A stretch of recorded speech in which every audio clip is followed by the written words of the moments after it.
On the 29th of September 2011, Professor Thomas J. Christensen spoke in the Renaissance Room as part of the Jackson Hole China Forum at the University of Denver. Professor Christensen is a scholar from Princeton University.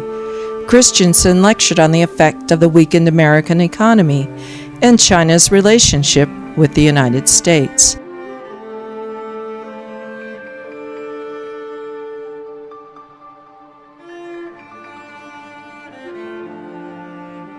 On October 27, 2011, France asked China to bail out her banks.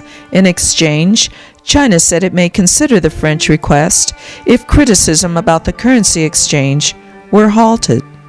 Later, France denied a deal was in the works. European leaders agreed to address the crisis over the French banks, and the 2 a.m. phone call to Hu Jintao by French President Sarkozy was put to bed. However, some in the French administration said the door was still open to China.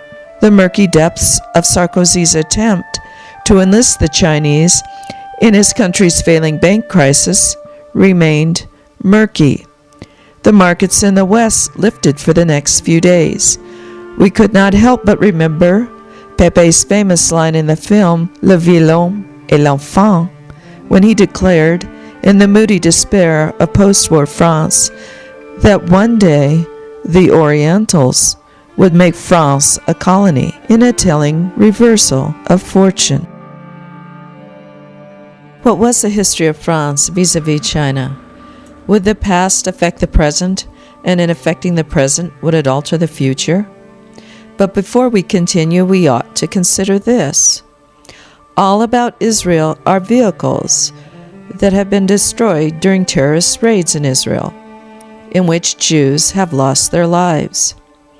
It was a reminder to the population of the dangers that swirled about them.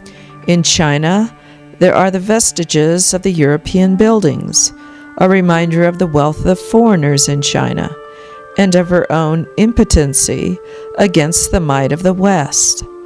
History swirls about the consciousness of the Chinese, for they see history as circular and not linear. The so-called monuments of the West, the old buildings across China, remain as monuments of past Western transgression, although anathema to the exciting, rocketing, youthful, vibrant China of today.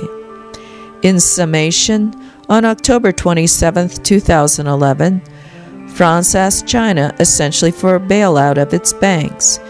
In exchange, China admonished the West, and especially France, that criticism of its undervalued currency must cease.